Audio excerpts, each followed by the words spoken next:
Hello and welcome back to study with Saurabh YouTube channel. आज के इस वीडियो में हम बीपीएससी एईडीओ का जो मोस्ट एक्सपेक्टेड जीके जीएस की सीरीज चला रहे हैं उसका ये सेट नंबर 1 है और उस सेट नंबर 1 में हम पार्ट 3 को डिस्कस करेंगे। इससे पहले मैंने पार्ट 1 और पार्ट 2 अपलोड कर दिया है, जहां पे मैंने डिटेल एक्सप्लेनेशन के साथ एक्स्ट्रा फैक्ट्स जो हैं उनके साथ 1 से लेकर 50 क्वेश्चन जो है उनको डिस्कस किया है।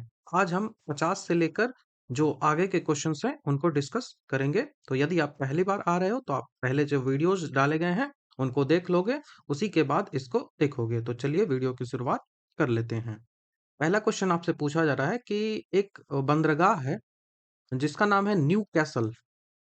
न्यू कैसल पोर्ट है, पोर्ट मतलब बंदरगाह होता है। और ये जो बंदरगाह है वो फेमस है एक्सपोर्ट करने के लिए कोयले को। ठीक है, कोयला निर्यातक बंदरगाह के रूप में सबसे बड़ा बंदरगाह दुनिया में माना जाता है इसको। तो आपसे सवाल ये पूछा जा रहा है कि ये जो बंदरगाह है वो कहाँ सिचुएटेड है, इसका लोकेशन जो है वो कौन सा कंट्री है। तो यहाँ से आपका जो आंसर होगा वो ऑस्ट्रेलिया होगा। प्रीवियस ईयर क्वेश्चन जो है वो ये पूछा गया है। तो जो न्यू कैसल पोर्ट है, ये पोर्ट ऑस्ट्रेलिया का जो न्यू साउथ वेल्स स्टेट है, न्यू साउथ वेल्स जो स्टेट है वहां पे ये पोर्ट जो है वो अवस्थित है, जो कि दुनिया का सबसे बड़ा कोयला का एक्सपोर्ट करने में ये है। ठीक है, कोयला का एक्सपोर्ट करने में ये है। जो न्यू कैसल पोर्ट है, आपको पता है कि कोयले जो होती हैं वो नदी की जो घाटियां होती हैं, वैलीज जो होती हैं वहीं पे मिलती हैं। तो यदि आपसे आगे के जो फॉलो अप क्वेश्चन पूछ लिए जाएं यहाँ से, तो आपको ध्यान होना चाहिए कि ये कौन सी नदी में मिलती है, कौन सी नदी घाटी है वहां पे न्यू कैसल पोर्ट जो है वो मिलती है। वो मिलती है हंटर वैली। हंटर वैली जो है, हंटर नदी की जो घाटी है, हंटर नदी का जो मुहाना है, वहां पे ये मिलती है। ठीक है, वहां पे ये मिलती है। तो ये इसके बारे में याद रखो। ऑस्ट्रेलिया का एक और पोर्ट है जो याद रखने की चीज है, वो हेमसडेल पोर्ट है। ठीक है, वो है हेमसडेल पोर्ट। ये जो हेमसडेल पोर्ट है, ये भी ऑस्ट्रेलिया का बहुत महत्वपूर्ण भूमिका निभाता है कोयला निर्यात करने में। और यह जो है वो न्यू क्वींसलैंड, जो क्वींसलैंड वहां का स्टेट है, वहां पे ये मिलता है। ठीक है, क्वींसलैंड जो स्टेट है वहां पे ये मिलता है। तो आप इसके बारे में ध्यान रखिएगा। मुख्य यदि हम बंदरगाहों में बात करें तो कॉफी के लिए आपको जो सेंटोस बंदरगाह है, वो आपको ध्यान होना चाहिए, पूछा जाता है एग्जामिनेशन में। ठीक है, संतोष जो बंदरगाह है वो कॉफी वाला पूछा जाता है, तो इसको आपको ध्यान रखना है। बाकी कई सारे पोर्ट हैं जो अलग अलग जो है वो जैसे अभी जो मैंने आपको सेंटोस बताया वो ब्राजील में है, जो कि कॉफी निर्यात है उसके लिए फेमस होता है। ठीक है, कॉफी निर्यात जो है वो उसके लिए फेमस होता है। तो ऐसे ही कई सारे जो पोर्ट्स हैं वो इम्पोर्टेंट होते हैं, जिनको आपको ध्यान रखना पड़ता है। तो एक-एक करके चलो कुछ जो फैक्ट्स हैं उनको हम देख लेते हैं। ठीक है? जैसे यदि कभी भी आपसे यूएसए का कोई पूछ लिया जाए तो यूएसए का सबसे ज़्यादा जो इम्पोर्टेंट है वो एंटीलोप रोसेल है। ठीक है? वो एंटीलोप रोसेल, ये यूएसए का एक कोयला से संबंधित बंदरगाह है।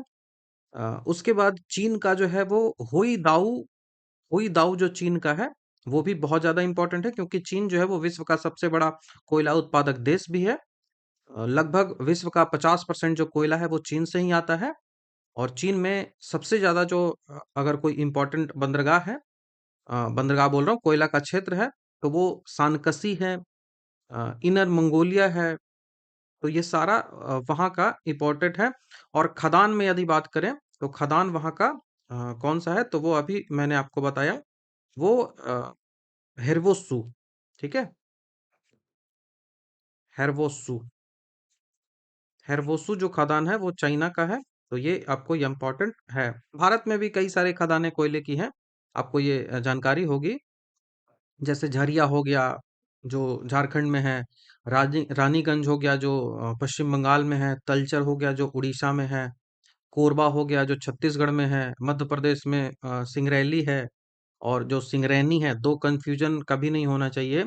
एक है सिंगरैली और दूसरा है सिंगरैनी। तो सिंगरैनी जब आएगा ना, तो वो आंध्र प्रदेश में चला जाएगा, क्योंकि आंध्र प्रदेश में न है, ऐसे ही याद रखिएगा। और सिंगरैनी में भी न है, लेकिन सिंगरौली जो होगा वो मध्य प्रदेश में होगा, ये आपको ध्यान रखना है। ठीक है, सिंगरौली जो होगा वो मध्य प्रदेश में होगा। तो कुछ बहुत इंपॉर्टेंट जो फैक्ट्स है उन्हीं पे चर्चा करेंगे। जैसे पोर्ट्स की यदि बात आ रही है, तो भारत में 13 पोर्ट्स हैं। भारत में 13 मेजर पोर्ट्स हैं जो बहुत बड़े हैं। जैसे मुंबई पोर्ट हो गया, जो कि भारत का सबसे बड़ा नेचुरल पोर्ट है, प्राकृतिक बंदरगाह है। जवाहरलाल नेहरू पोर्ट हो गया, जिसे नावा शोभा भी कहा जाता है, ये भारत का सबसे बड़ा कंटेनर बंदरगाह हो गया। कांडला पोर्ट हो गया, जो गुजरात में है। ठीक है, कांडला पोर्ट जो है वो गुजरात में। विशाखापत्तनम सबसे गहराई वाला जो पोर्ट है, वो विशाखापत्तनम हो जाएगा, आंध्र प्रदेश में है। पारादीप जो है वो उड़ीसा में हो जाएगा। ठीक है, जो कि एक लौह निर्यात के लिए सबसे ज्यादा फेमस है, आयरन के एक्सपोर्ट के लिए फेमस है। चेन्नई बंदरगाह जो है वो तमिलनाडु में है, और दक्षिण भारत का ये सबसे इंपॉर्टेंट जो है वो बंदरगाह हो जाता है। कोची बंदरगाह जो है वो केरल में है। ठीक है, कोची बंदरगाह जो है केरल में है।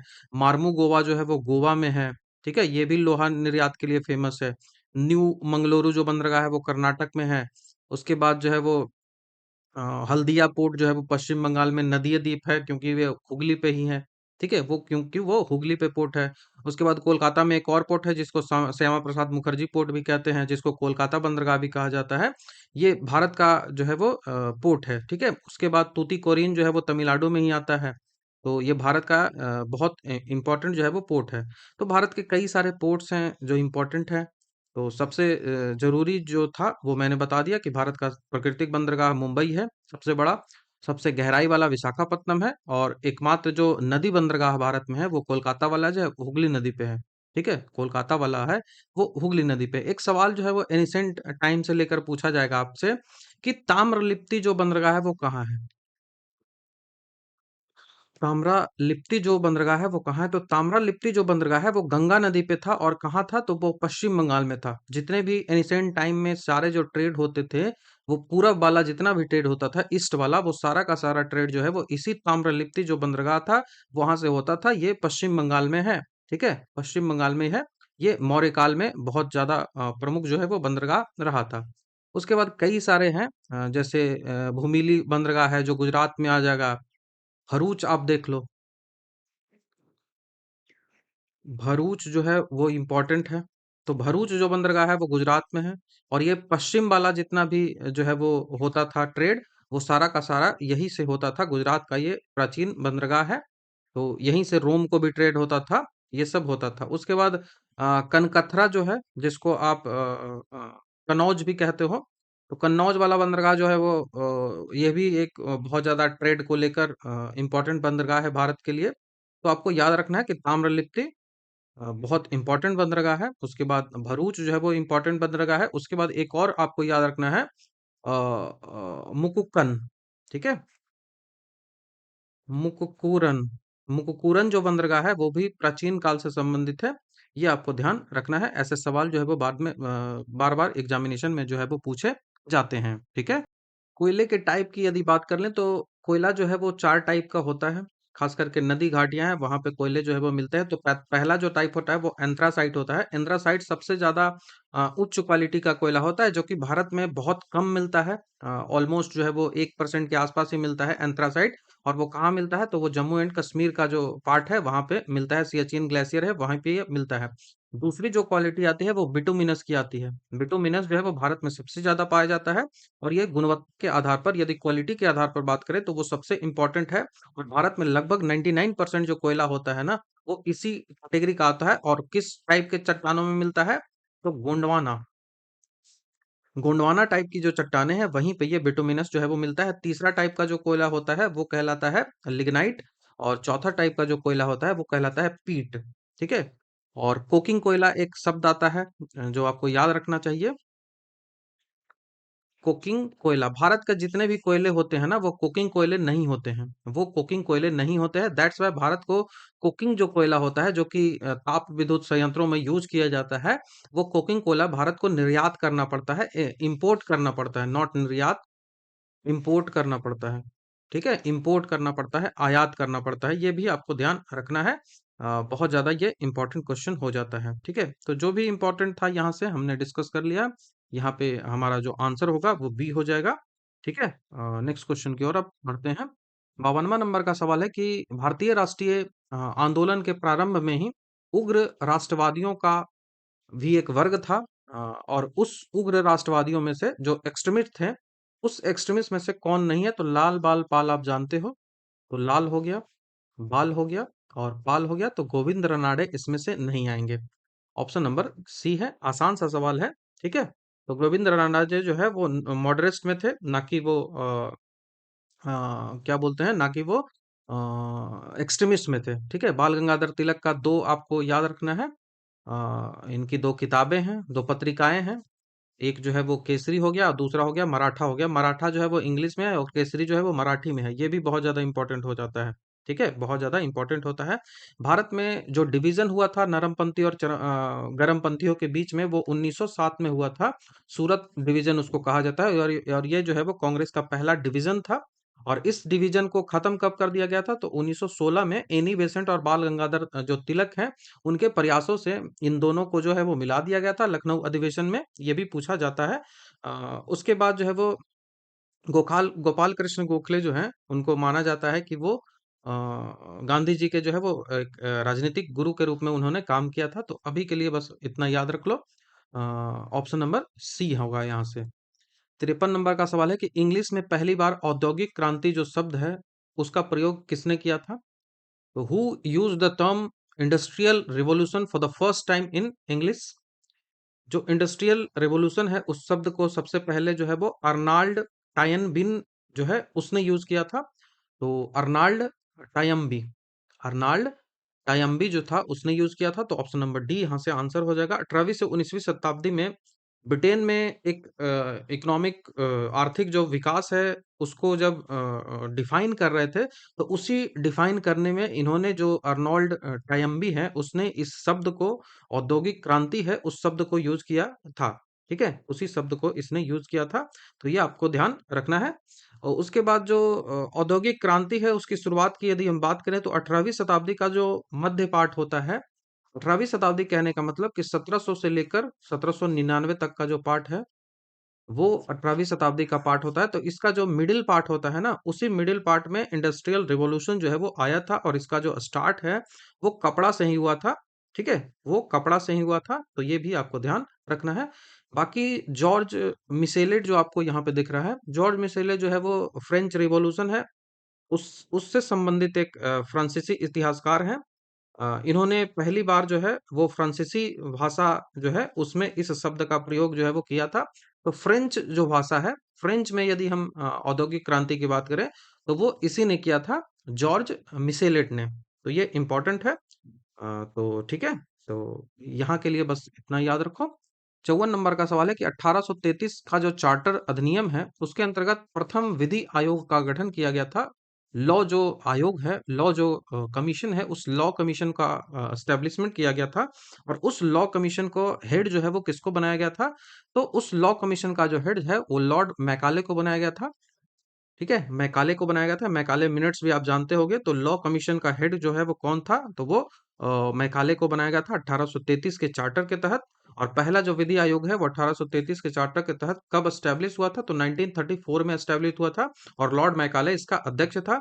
इसी आयोग ने, यही जो लॉ कमीशन है, इसी लॉ कमीशन ने आईपीसी और जो सीआरपीसी है, इसको जो है उसने एस्टेब्लिश किया था। आरपीसी और सीआईपीसी को इसी आयोग ने एस्टेब्लिश किया था। तो ये आपको ध्यान रखना है।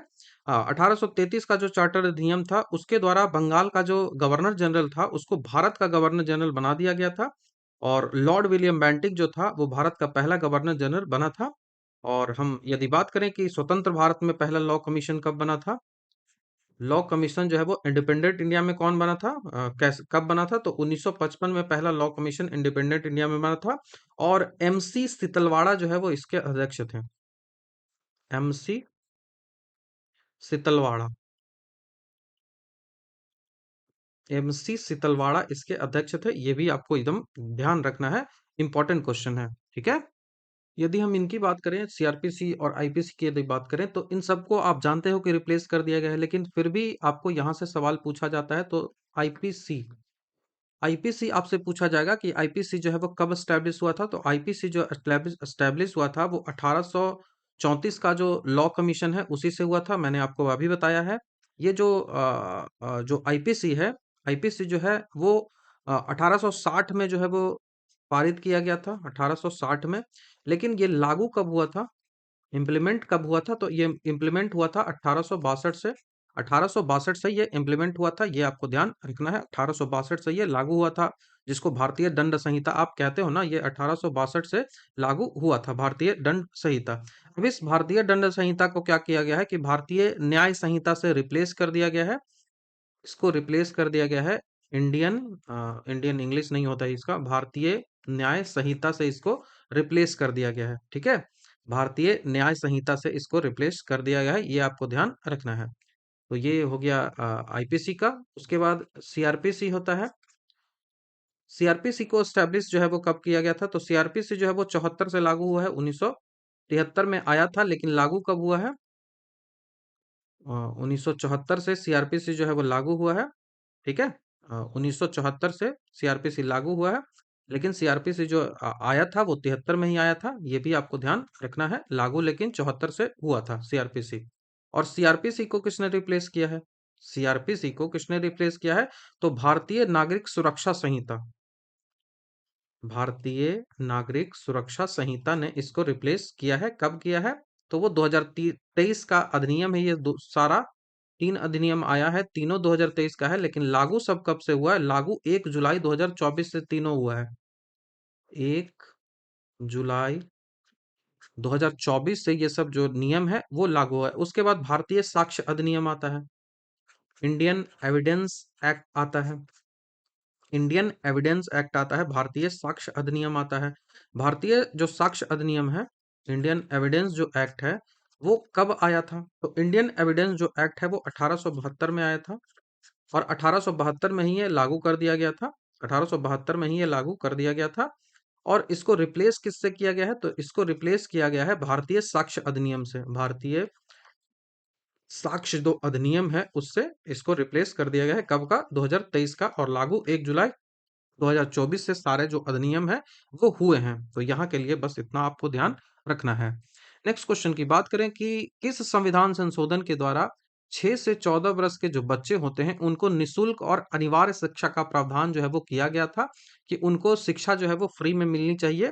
तो वो जो है वो आर्टिकल 21 का जो ए है, इसमें इसको फंडामेंटल राइट दिया गया था। 86वां संविधान संशोधन हुआ था 2002 में। 2002 में 86वां संशोधन हुआ था, और इसी के द्वारा 21 ए में इसको जोड़ दिया गया था। 6 वर्ष से 14 वर्ष की आयु के लिए शिक्षा जो है वो उसको मौलिक अधिकार बना दिया था। देखो, शिक्षा के बारे में आपको मौलिक जो कर्तव्य होते हैं, फंडामेंटल जो ड्यूटीज होती हैं, वहां पे भी आपको मिलता है। 51 का ए में जो है वो फंडामेंटल ड्यूटी की बात की गई है। अब इस 51 का ए का भी कौन सा पार्ट? तो 51 का ए का के नंबर का पार्ट इसी संविधान संशोधन से जोड़ा गया था। और इसमें 11वां जो मौलिक अधिकार था वो जोड़ दिया गया, और कहा गया कि माता पिता जो है उनका अपने बच्चों को शिक्षा का अवसर प्रदान करना उनका मौलिक अधिकार, मतलब उनकी ड्यूटी है कि आपको करवाना है। ठीक है, आपको ये लागू करवाना है। तो इस तरह से जो शिक्षा का अधिकार अधिनियम है वो कब आया था? जो एजुकेशन का राइट जो एक्ट है, एजुकेशन राइट एक्ट है, वो कब आया था? शिक्षा का अधिकार अधिनियम जो है वो कब आया था? तो 2009 में आया था ये एक्ट। 2009 में ये एक्ट आया था, लेकिन लागू कब हुआ था? ये भी सवाल जो है वो डिफरेंट डिफरेंट पूछा जाता है। तो लागू जो हुआ था शिक्षा का अधिकार अधिनियम, वो लागू हुआ था 1 अप्रैल 1 अप्रैल 2010 को लागू हुआ था, लेकिन आया था 2009 में। आया था 2009 में। ये सवाल जो है वो पूछा गया है कई बार एग्जामिनेशन में।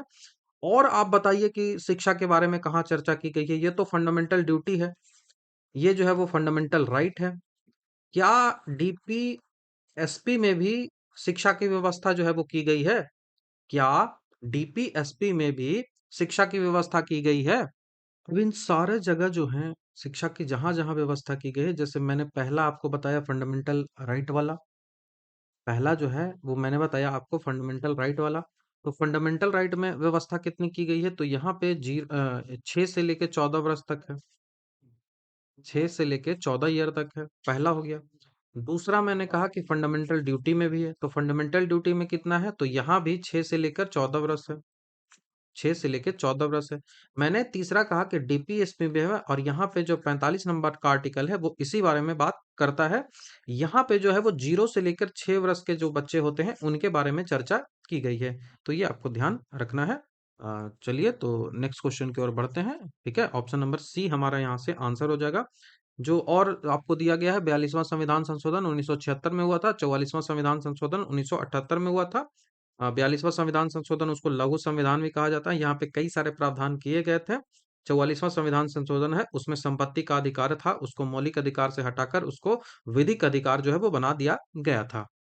56 नंबर का सवाल की बात करें कि रामसर सम्मेलन संरक्षण निम्नलिखित में से किससे संबंधित है, तो रामसर जो है वो वेटलैंड से संबंधित है। रामसर जो सम्मेलन है वो वेटलैंड से संबंधित है। रामसर जो सम्मेलन है वो 2 फरवरी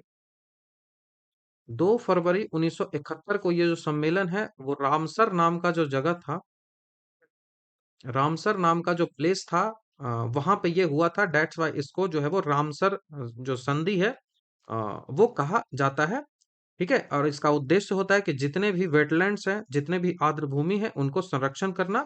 तो इस कारण से इसको रामसर जो सम्मेलन है वो कहा जाता है। चूंकि ये 2 फरवरी को हुआ था, दैट्स वाई विश्व आर्द्र भूमि दिवस भी है वो 2 फरवरी को ही मनाया जाता है। और ये 1971 में तो रामसर कन्वेंशन जो है वो साइन हुआ था, लेकिन इसमें भारत कब ज्वाइन हुआ था, भारत जो है वो कब ज्वाइन हुआ था ये आपको पता होना चाहिए। तो भारत जो ज्वाइन हुआ था वो 1982 में हुआ था।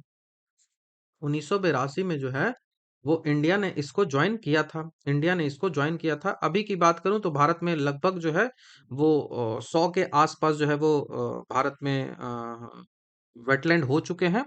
और भारत का यदि सबसे बड़ा वेटलैंड की हम बात करें तो वो पश्चिम बंगाल का सुंदरबन है। ठीक है, पश्चिम बंगाल का सुंदरबन है, ये आपको ध्यान रखना है। ठीक है, और यदि सबसे छोटी की बात करें तो वो रेणुका हो जाएगा। ठीक है, तो यदि आपसे सवाल पूछ लिया जाए कि भारत में इंडिया जो है उसका पहला वेटलैंड कौन सा है, भारत का पहला वेटलैंड जो है वो कौन सा है, ये सवाल आए, तो चिल्का लेक होना चाहिए आपका आंसर। चिल्का लेक आपका आंसर होना चाहिए। दूसरा यदि सवाल पूछ लिया जाए कि भारत का पहला वेटलैंड सिटी किसको बनाया गया है, वेटलैंड सिटी किसको बनाया गया है, तो ये बनाया गया है इंदौर एंड उदयपुर को। इंदौर एंड उदयपुर है, उसको ये सिटी के रूप में दर्जा जो है वो मिला है, ये आपको ध्यान रहना चाहिए। उसके बाद जो है वो आपको पूछा जाएगा, तीसरा सवाल आपसे पूछा जाएगा कि भारत नहीं वर्ल्ड में, वर्ल्ड का पहला जो है वो वेटलैंड जो है वो कौन था, तो दुनिया का पहला जो वेटलैंड था वो कोबोर्ग पेनिनसुलर था, कोबोर्ग प्रायद्वीप था। ठीक है, कोबोर्ग प्रायद्वीप था जो कि ऑस्ट्रेलिया में है, और इसको 1974 में वेटलैंड का दर्जा जो है वो दिया गया था रामसर कन्वेंशन के तहत। और यह जो है अभी इसको गुनाक बारलू नेशनल पार्क के रूप में जाना जाता है। गुनाक बारलू नेशनल पार्क के रूप में इसको जाना जाता है कोबोर्ग को, तो ये आपको ध्यान रखना है, और ये ऑस्ट्रेलिया में है। ठीक है, भारत का मैंने बता दिया, चिल्का सबसे पहला था। भारत में सबसे बड़ा वेटलैंड की यदि बात करें तो सबसे बड़ा जो भारत का वेटलैंड है वो सुंदरबन है, और सबसे छोटा जो है वो रेणुका है जो कि हिमाचल प्रदेश में अवस्थित है। ये भी मैंने आपको बताया, वेटलैंड रेणुका वेटलैंड जो कि हिमाचल प्रदेश में अवस्थित है। उसके बाद जो है वो भारत का यदि सबसे जो है वो यदि हम बात करें कि दुनिया का सबसे बड़ा वेटलैंड कौन है, दुनिया का सबसे बड़ा वेटलैंड कौन है, तो वो पेंटानल है। ठीक है, दुनिया का सबसे बड़ा जो वेटलैंड है वो पेंटानल है। पेंटानल कहाँ है, तो पेंटानल जो है वो ब्राजील में है, बोलीविया में है और पराग्वे में है। ब्राजील, बोलीविया और पराग्वे ये दक्षिण अमेरिका है, उसका ये देश है, तो वहां पे ये अवस्थित है। तो ये आपको ध्यान रखना पड़ेगा, यहाँ से सवाल जो है वो बहुत ज्यादा पूछे जाते हैं, तो ध्यान रखना है वेटलैंड के बारे में ये सब चीजें। बाकी वेटलैंड जो है वो बार बार घोषित होते रहते हैं, तो रिसेंट रिसेंट जितने भी वेटलैंड जो घोषित हुए हैं उन सबको आपको ध्यान रखना पड़ेगा।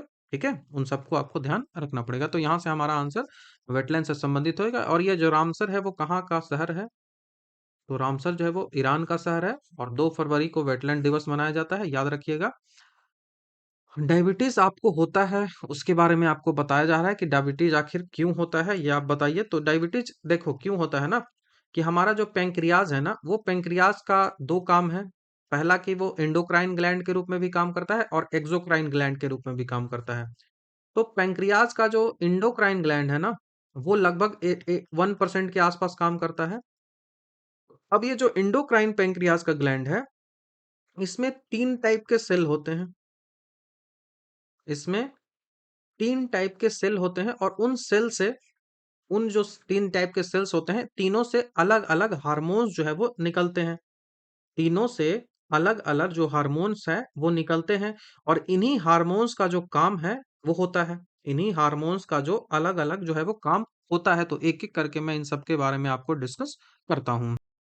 तीनों जो हार्मोन है, इसको बोला जाता है कि ये अल्फा सेल है, ये जो है वो बीटा सेल है, और ये जो है वो गामा सेल है। इनसे मैंने कहा कि तीन हार्मोन निकलते हैं।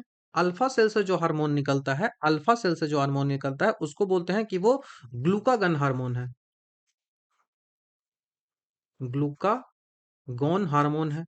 बीटा सेल से जो हार्मोन निकलता है, उसको कहते हैं कि वो इंसुलिन हार्मोन है। इंसुलिन हार्मोन है। और जो गामा सेल से निकलता है, जिसको डेल्टा सेल भी कहा जाता है, उससे जो हार्मोन निकलता है, वो उसको कहते हैं सोमैटोस्टेटिन। उसको कहा जाता है सोमैटोस्टेटिन।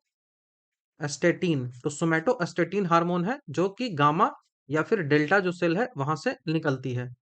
ठीक है, डेल्टा जो सेल है वहां से ये निकलती है, डेल्टा इस तरह से होता है। तो ये आपको इतना समझ में आया कि ये तीनों है। अब देखो किसका क्या काम है। हर सेल, हर जो हार्मोन है ना, ये सारा जो है वो हार्मोन्स है। ये सारा जो है वो हार्मोन्स है, और ईच हार्मोन का अपना एक फंक्शन होता है। जैसे कि ये जो ग्लूकागन हार्मोन है, जो कि अल्फा सेल से निकलता है, इसका क्या काम होता है।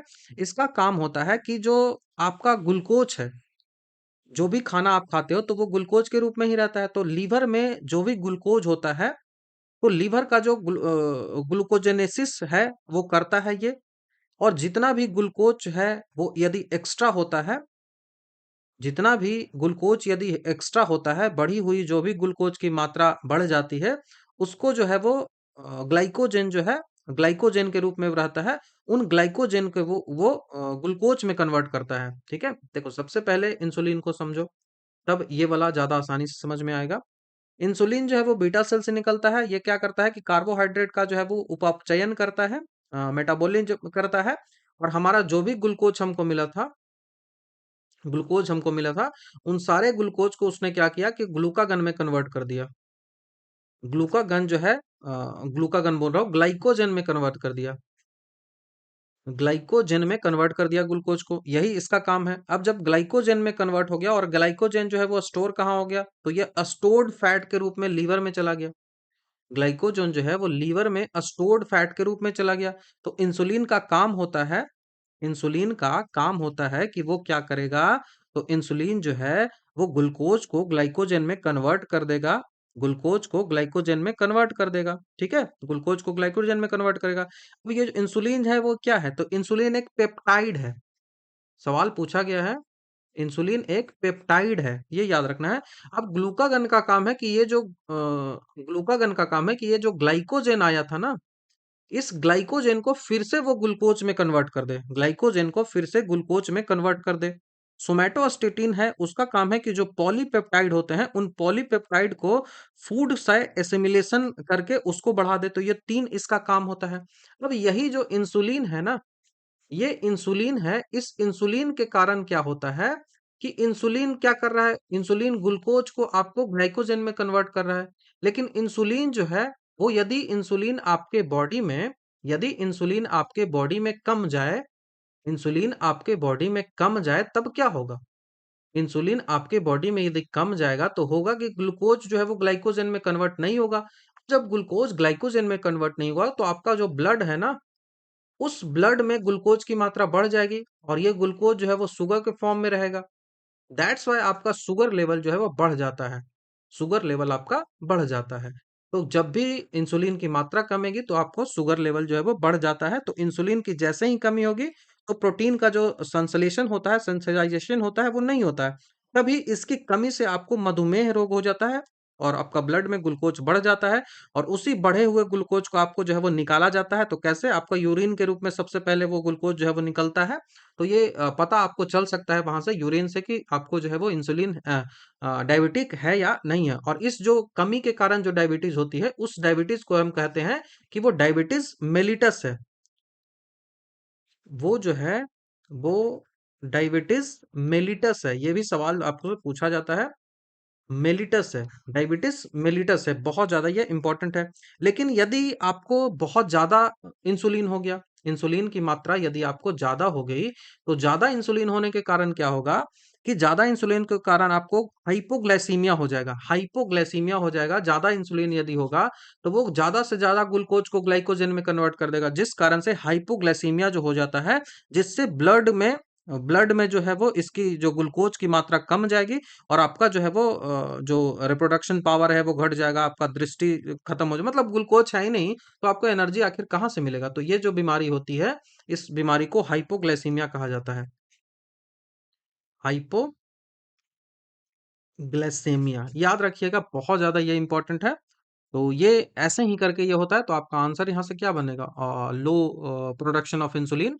तो ऑप्शन नंबर बी हमारा यहाँ से आंसर बनेगा, लो प्रोडक्शन ऑफ इंसुलिन। और ये सारा जो है वो पैंक्रियाज जो है, पैंक्रियाज की जो इंडोक्राइन जो ग्लैंड होती है वहां से निकलती है। अग्नाशय की जो इंडोक्राइन ग्लैंड होती है वो वहां से निकलती है, और इसी अग्नाशय में जो एफ सेल होता है, पैंक्रियाज में एक एफ सेल होता है। बस इतना ही याद रखो, एफ सेल से जो है वो क्या निकलता है? तो एफ सेल से जो है वो गैस्ट्रिक जूस निकलता है, जिसको डाइजेस्टिक जूस कहते हैं। ठीक है, जिसको हम डाइजेस्टिक जूस कहते हैं, वो यहाँ से निकलता है। तो ये भी आपको ध्यान रखना है, बहुत ज्यादा ये इंपॉर्टेंट सवाल था। बार बार एग्जामिनेशन में पूछा जाता है, दैट्स वाई मैंने हर चीजों को आपको एक्सप्लेन जो है वो कर दिया। देखो होता क्या है, होता ये है कि इंसुलिन जो हार्मोन है, अ, वो उसमें जो आपको ये बिलिरुबिन, यहाँ पे जो फैक्ट आपको दिख रहा है, बिलिरुबिन क्या है? बिलिरुबिन जैसे ही आपके बढ़ता है ना, तो इसी को आप बोलते हो, बिलिरुबिन की मात्रा जैसे ही बढ़ती है तो आप बोलते हो ना कि हमको जॉन्डिस हो गया है, पीलिया हो गया है। वो यही होता है, बिलिरुबिन की आपकी मात्रा बढ़ जाती है, इसी को जो है वो कहते हैं। मधुमेह जो है वो दो टाइप का होता है, टाइप वन और टाइप टू। ये भी आपको ध्यान रखना है। विश्व मधुमेह दिवस जो है वो 14 नवंबर को मनाया जाता है। टाइप टू डायबिटीज जो है वो सबसे ज्यादा होता है सभी को, मतलब प्री डायबिटिक भी इसको कह सकते हैं, जिसको डायबिटेड मिलेटस भी कह सकते हैं। ठीक है, नेक्स्ट क्वेश्चन की ओर अब बढ़ते हैं। अकबर द्वारा बनाया गया उपासना भवन जो था, अकबर द्वारा जो वर्शिप हाउस जो था, उसको क्या कहा जाता था? तो उसको जो उसका जो वर्शिप हाउस था उसको कहा जाता था इबादत खाना। इबादत खाना इसको कहा जाता था, इंपॉर्टेंट है। मुगल सम्राट जो अकबर था, उसने 1575 में जब गुजरात पे उसने जीत हासिल की थी, तो उस गुजरात पे जीत के बाद फतेहपुर सिकरी था। अ, वहां पे एक ये गुजरात के जीत के बाद नहीं, अभी मैं गुजरात के जीत के बाद जो बताऊंगा वो बुलंद दरवाजा बनाया गया था। आफ्टर विक्ट्री ऑफ गुजरात, बुलंद दरवाजा बनाया गया था। 1575 में क्या बनाया गया था? 1575 में जो है वो फतेहपुर सिकरी में इबादत खाना बनाया गया था। फतेहपुर सिकरी में इबादत खाना जो है वो बनाया गया था। ये प्रारंभ में क्या था, स्टार्टिंग में केवल सुन्नी जो मुसलमान होते थे ना, उन्हीं को जो धार्मिक चर्चाएं जो की जाती थी वो किया जाता था। लेकिन बाद में 1578 में क्या किया गया? सवाल जो है वो डेट से भी पूछी जाती है। 1578 में सारे जो धर्म है ना, ऑल जो रिलीजन्स है, सभी धर्मों के लिए इसको खोल दिया गया कि सारे धर्मों के लोग आकर, सारे धर्म के जो विद्वान है वो यहाँ आकर इसको जो है वो कर सकते हैं, यहाँ पे वाद विचार जो है वो कर सकते हैं। दीवाने खास जो था वो एक निजी हॉल होता था जहाँ पे सारी चीज चलती थी। ठीक है, जहाँ सारा काम काज होता था, जहाँ लोग भी बैठते थे। दीवाने आम जो होता था वो जहाँ जनता बैठती थी, दीवाने आम जो है वो जनता बैठती थी। और बुलंद दरवाजा तो मैंने ऑलरेडी बताया है, ये भी जो है वो फतेहपुर सिकरी में ही बनाया गया है। अकबर ने जब गुजरात को जीता था तो उसी समय इसको बनवाया था। ठीक है, उसके बाद दीने इलाही भी एक इम्पोर्टेंट है। इबादत खाना में ही चर्चा जो होता था, उसके परिणाम स्वरूप अकबर के द्वारा एक अलग धर्म जो है वो चलाने का स्टार्ट करने का इसके द्वारा प्रयास किया गया था, और उस धर्म को जो है वो दीन ए इलाही कहा गया था।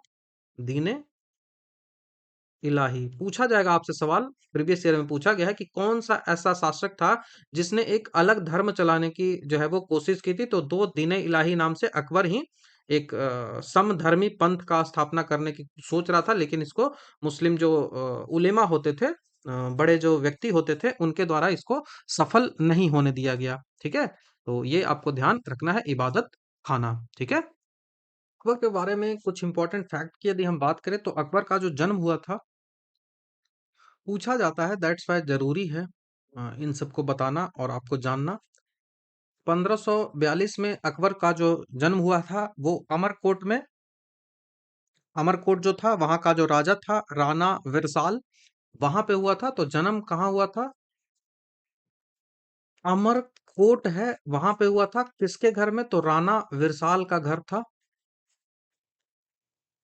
राणा विरसाल का घर था, वहीं पे इसका जो है वो जन्म हुआ था। 3 वर्ष तक जो है वो अस्करी जो था उसके संरक्षण में ये रहा था। ये भी याद रखना है, अकबर को 3 वर्ष तक प्रोटेक्शन में रखा गया था। अकबर अस्करी जो था उसके प्रोटेक्शन में रखा गया था। पहले जो अकबर को जो है वो गजनी का सूबेदार बनाया गया था। कहाँ का?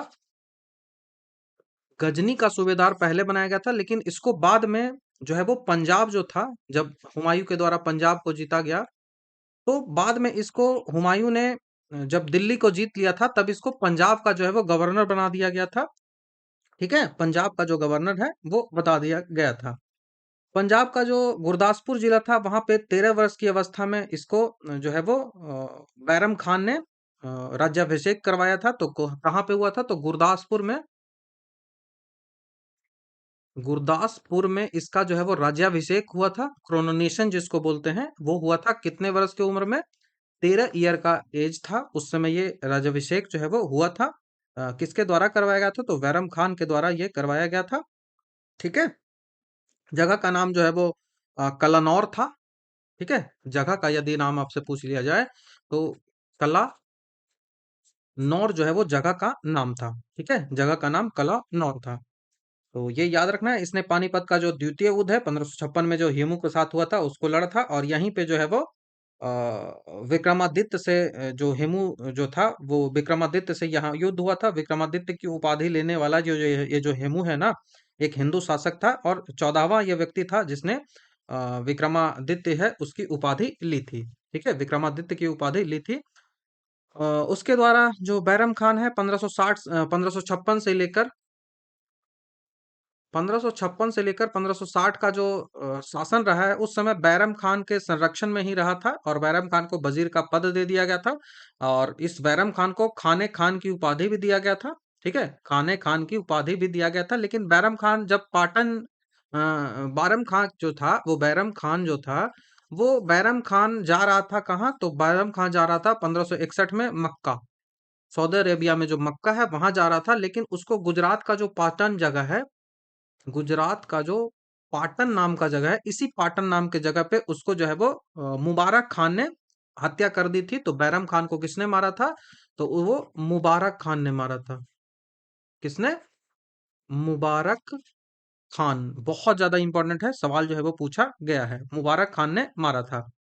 उसके बाद पानीपत और जौनपुर, ग्वालियर, चुन्नार, इस सब जो किला है ना, इसी बैरम खान के टाइम में ही जो है वो जीता गया था। ठीक है, बैरम खान की जैसे ही मृत्यु हुई तो बैरम खान का जो पत्नी था, पत्नी जो थी सलीमा बेगम, उससे अकबर ने शादी कर लिया था। और वहीं पे जो अब्दुल रहीम है, उसको गोद लिया गया था और उसको बाद में खाने खान की उपाधि जो है वो पिता वाला दे दिया गया था।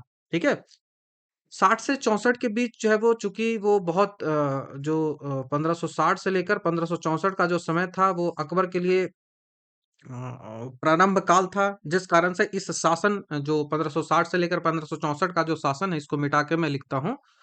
1560 से लेकर 1564 का जो शासन है, इस शासन को पेटीकोट शासन कहा जाता है। पेटीकोट शासन कहा जाता है क्योंकि यहाँ पे जो पूरा का पूरा जो शासन होता था वो महमा अनगा जो है उसके द्वारा चलवाया जाता था। महमा अनगा, महमा अनगा है, इसके ही संरक्षण में ये जो है वो करवाया जाता था। पेटीकोट शासन, पर्दा शासन, जो भी कह लो, वो इसी समय जो है वो करवाया जाता था। महमा अनगा जो है वो इसके हेड हुआ करते थे। इसका जो सन था, जो आधम खान था, अ, उसको मरवा दिया था अकबर ने, ठीक है? और शिहाबुद्दीन इसके थे जुड़ा हुआ, जीजा अनगा इस मेंबर के सदस्य थे। तो ये आपको ध्यान रखना है, ये पूछा जाता है। उसके बाद कई सारे अभियान जो है वो अकबर के द्वारा किया गया है। हर जगह आपको पता है कि अकबर ने जो अभियान है वो किया था, उत्तर हो, उत्तर पश्चिम हो, दक्षिण हो, हर जगह इन इसने जो है वो अभियान किया था। तो उन अभियानों में बहुत ज़्यादा इम्पोर्टेंट इम्पोर्टेंट फैक्ट है, लेकिन हर कुछ हम एक ही वीडियो में जो है वो डिस्कस नहीं कर सकते। तो जितना यहाँ पे संभव होगा वो मैं डिस्कस कर लूँगा। ठीक है? तो कई सारे जो चीज़ें हैं वो फैक्ट हैं वो पूछी जाती हैं। जैसे मेवाड़ में जब अकबर ने आक्रमण किया था तो वहाँ पे किसको हराया था? ठीक है? मेवाड़ में तो उदय सिंह को हराया था और यहाँ पे जिहाद का नारा भी दिया था उसने। ठीक है? जिहाद का नारा भी मेवाड़ में दिया था।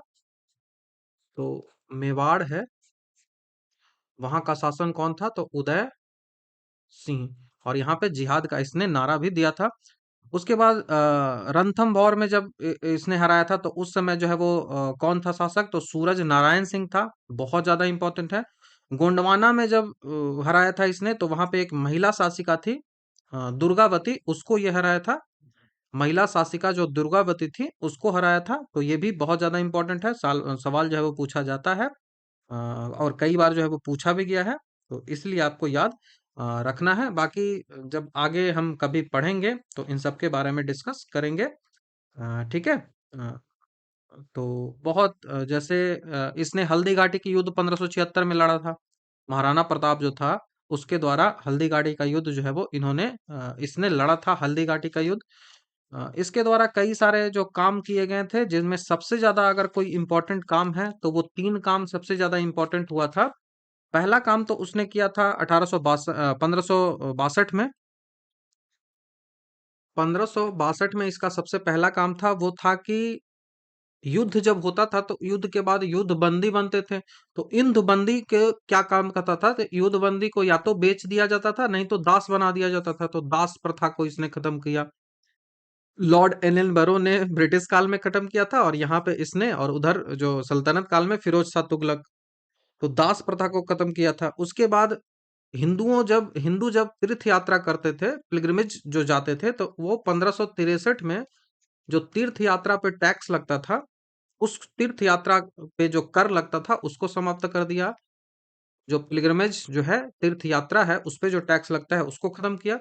उसके बाद एक स्पेशल जो टैक्स है वो लगता था, तो उसको जो है वो 1564 में अकबर के द्वारा एक स्पेशल टैक्स था जो कि केवल और केवल ब्राह्मणों पे लगता था। उसको जजिया बोला जाता था। जजिया जो टैक्स है वो गैर हिंदुओं पे लगता था, जो भी हिंदू नहीं है उस पे लगता था। जकात जो है ना, ये टैक्स है जो मुस्लिमों पे लगता है, जो 2% के आसपास पैसा जो है वो मदरसा में देना पड़ता है, या फिर जो भी धर्म है उसको चलाने के लिए देना पड़ता है, ये जकात है। खम्स है, वो लूट का पैसा होता है, वो लूट का पैसा का जो टैक्स होता है उसको खम्स कहा जाता है। बहुत चीजें हैं, हर चीजें एक ही बार डिस्कस नहीं किया जा सकता। अकबर के यदि हम गुरु की बात करें तो अब्दुल लतीफ और शेख अब्दुल नबी, दो इसके गुरु होते थे। शेख अब्दुल नबी और शेख अब्दुल नबी और अब्दुल लतीफ है वो होता था। तो ये आपको ध्यान रखना है। और अकबर के शासनकाल में कई सारे जो है वो हिंदू जो है, जैसे देवी पुरुषोत्तम, ये सब था। पारसी जो था, इस इबादत खाना में वो जो था वो मोहर जिराना था, दस्तूर जिराना था। उसके बाद जो है वो जैन जो था वो कौन था? तो हरि विजय सूरी था, जिसको जगत गुरु की उपाधि भी दिया था। उसके बाद विजय सेन सूरी था। जिन चंद्र सूरी था, जिसको युग प्रधान की उपाधि जो है वह अकबर ने दी थी। ईसाई जो था वो कौन था? तो ईसाई जो था मुंसेरात एकाबीव था। मुंसेरात एकाबीव था। तो बहुत ज्यादा फैक्ट जो है वो आपको आ सकता है यहाँ पे। तो हर चीजें तो एक ही वीडियो में नहीं जा सकती है। तो चलिए यहाँ पे इसको यहीं रखते हैं, और आगे वाला जो वीडियो आएगा उसमें डिस्कस कर लेंगे। एक चीज और मैं आपको प्रशासन से संबंधित बता देता हूँ। सवाल जो है वो पूछा गया है। भू राजस्व की व्यवस्था में ना इसने यहाँ पे ना जो भूमि होती थी ना, वो भूमि होता था वो चार टाइप का यहाँ पे बांटा गया था। पोजल, परती, चांचर, बंजर। पोजल, परती, चांचर, बंजर। पोजल होता था पर ईयर बुआई वहां पे हो रहा है। परती होता था कि 1 से 2 ईयर में बुआई नहीं हुई है। चांचर बोलते थे कि जहाँ पे 2 से 3 ईयर में बुआई होता हो, और बंजर बोलते थे कि जहाँ पे 5 साल से कुछ उगा ही नहीं है तो उसको बंजर कह दिया जाता था। तो ये भी सवाल जो है वो एग्जामिनेशन में पूछा गया है। ठीक है। अब हम 59वां नंबर के सवाल की बात करते हैं कि सत्यमेव जयते जो है वो किस उपनिषद से लिया गया है।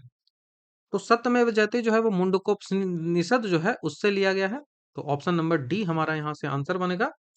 मुंडकोपनिषद से लिया गया है। सत्यमेव जयते का हिंदी अर्थ क्या होता है? तो सत्यमेव जयते का हिंदी अर्थ होता है कि सत्य की ही विजय होती है। मुंडकोपनिषद जो है वो अथर्ववेद से जुड़ा हुआ एक उपनिषद है। अथर्ववेद से जुड़ा हुआ एक उपनिषद है, ये आपको ध्यान रखना है। भारत का जो राष्ट्रीय प्रतीक होता है उसके नीचे भी देवनागरी लिपि में यही चीजें जो है वो लिखी हुई है। कठोर उपनिषद है, जहां पे आपको क्या चीजें मिलती है? तो कठोर उपनिषद बहुत ज्यादा इंपॉर्टेंट है, सवाल इससे पूछा जाता है। यहाँ पे जो है वो यम एंड नचिकेता, यम एंड नचिकेता दो व्यक्ति हैं, इन दोनों का जो संवाद हुआ था, संवाद मतलब बातचीत, बातचीत, तो उन संवाद के बारे में यहाँ पे चर्चा मिलती है। ईशो उपनिषद जो है वो, ईशो उपनिषद है वो किसका है? तो ईशो उपनिषद जो है वो यजुर्वेद का उपनिषद है। यजुर्वेद जो है उसका उपनिषद जो है वो ईशो उपनिषद है। उसके बाद ऐत्रेय जो उपनिषद है, ऐत्रेय जो उपनिषद है वो किसका है? तो वो ऋग्वेद का है। ऋग्वेद का ये उपनिषद है, आपको ये ध्यान रखना है। उपनिषद जो होते हैं उनको वेदांत कहा जाता है। वेदों का जो अंत है ना वही वेदांत है, वेदांत है। उपनिषदों में क्या किया जाता था कि वेदों का जो वेद है, ऋग्वेद, सामवेद, यजुर्वेद, अथर्ववेद, इन सबको समराइज करके ना उसको समझाया जाता था उपनिषदों में। ठीक है। इसी कारण से इसको उपनिषद को वेदांत भी कहा जाता है कि वेदों का यहाँ पे अंत आ गया है। अभी मान्यताओं के अनुसार 108 उपनिषद जो है वो चर्चा में है। ठीक है। और भारत का जो राष्ट्रीय प्रतीक है वो कहाँ से? तो सारनाथ स्थित जो अशोक स्तंभ है वहां से लिया गया है। ठीक है। तो अभी के लिए मुंडक उपनिषद याद रख लो। प्रकलन समिति के सदस्यों का कार्यकाल कितने वर्षों का होता है? कई सारी समितियां होती हैं, उन्हीं समितियों के माध्यम से भारत शासन जो है वो चलता है, भारत की सरकारें जो है जो चलती है। तो जो एस्टिमेट कमिटी होती है, प्राकलन जो समिति होती है, उस एस्टिमेट कमिटी का जो टेन्यूर होता है वो 1 ईयर का होता है। ऑप्शन नंबर ए हमारा यहाँ से आंसर बनेगा, 1 ईयर का होता है। हर साल सदस्यों को लोकसभा द्वारा अपने सदस्यों में से जो है वो इसको चुनना पड़ता है। कोई भी मंत्री जो है वो इस समिति का सदस्य नहीं हो सकता है। प्रकलन समिति जो है वो संसद की सबसे बड़ी समिति है, जहां पे 30 सदस्य जो है वो होते हैं, 30 मेंबर जो है होते हैं, और सारे के सारे जो मेंबर होते हैं वो लोकसभा के ही मेंबर होते हैं, वो लोकसभा के ही मेंबर होते हैं। इसका मेन काम जो क्या होता है? तो इसका मेन काम होता है कि सरकारी जो खर्च होता है ना, उस खर्च में आप कितना कम खर्च कर सकते हो, कितना अच्छे तरीके से कम में खर्चा कर सकते हो। मतलब सतत मित व्यय समिति भी इसको कहा जा सकता है, कि आपको कम से कम पैसे में खर्चा जो है वो करना है। उसके बाद प्रकलन समिति है, एस्टिमेट जो कमेटी है, इसकी जुड़वा बहन किसको कहा जाता है? इसकी जुड़वा बहन, ट्विंस इसको किसको कहा जाता है? इसके ट्विंस जो है वो कहा जाता है प्रकलन समिति को, वो कहा जाता है लोक लेखा समिति के, लोक लेखा समिति, लोक लेखा समिति को जो है वो इसकी जुड़वा बहन कहा जाता है। ठीक है। लोक लेखा समिति की यदि बात करें तो ये जो समिति है इसमें 22 मेंबर जो है वो होते हैं। इन 22 मेंबर में लोकसभा से 15 मेंबर होते हैं, और राज्यसभा जो है उससे 7 मेंबर होते हैं। लोकसभा का जो लोक लेखा समिति है, पब्लिक अकाउंट जो जो उसको देखता है, मतलब सरकार जो भी खर्च करती है, सरकार जो भी खर्च करती है, कैग का जो रिपोर्ट आता है, उन रिपोर्टों की समीक्षा जो है वो कौन करता है कि सही से खर्च जो है वो किया गया है या नहीं किया गया है? इसको लोक लेखा समिति ही करती है। तो इसका जो हेड है वो किसको बनाया जाता है? इसका जो चीफ है वो किसको बनाया जाता है? तो 67 से पहले तक इस समिति का जो अध्यक्ष होता था वो सत्ताधारी दल का ही व्यक्ति होता था, जो गवर्नमेंट जो है वो शासन में रहती थी वही होता था। लेकिन यदि गवर्नमेंट शासन में रहेगी तो वो खर्च को कैसे अच्छे से देख पाएगी? आलोचनात्मक रूप से वो तो नहीं देख सकती है। दैट्स वाई 1967 से ऐसी एक परंपरा बना दी गई कि इसका जो अध्यक्ष होगा ना, इसका अध्यक्ष हमेशा विपक्षी दल का नेता ही होना चाहिए, तभी वो अच्छे तरीके से चीजों को चेक कर पाएगा। तो जो पब्लिक अकाउंट कमेटी होती है उसका काम ही होता है कि वो सरकार का जो वित्तीय लेन देन है, कैग की जो रिपोर्ट है, इन सब के आधार पर जो है वो जो है वो सदस्यों देख रेख करे कि अच्छे से काम जो है वो हुआ है या नहीं है। लोक लेखा समिति का एस्टेब्लिशमेंट भारत में ब्रिटिश शासन के समय ही 1921 में जो है वो किया गया था। तो ये आपको ध्यान रखना है। नेक्स्ट क्वेश्चन की ओर हम बढ़ते हैं। किस माध्यम में ध्वनि की चाल जो है वो किसी माध्यम में ध्वनि की चाल जो है वो मुख्यतः किस पर निर्भर करती है? तो साउंड का जो स्पीड होता है वो मेनली डिपेंड्स किस पे करता है? तो साउंड की स्पीड जो डिपेंड करती है कि साउंड की जो है वो डेंसिटी क्या है, और जो है वो और साउंड की जो इलास्टिसिटी है वो क्या है। तो इस दोनों पे डिपेंड करती है, इलास्टिसिटी एंड डेंसिटी। तो आपको ऑप्शन नंबर डी हमारा यहाँ से आंसर बन जाएगा। किसी माध्यम में ध्वनि की जो गति होती है वो डिपेंड करता है कि इलास्टिसिटी क्या है। इलास्टिसिटी कहने का मतलब आप में खिंचाव कितना ज्यादा है। ठीक है। तो माध्यम की जो इलास्टिसिटी होती है वो जितना ज्यादा होगा, स्पीड ऑफ साउंड जो है वो उतना ही ज्यादा होगा। ठीक है।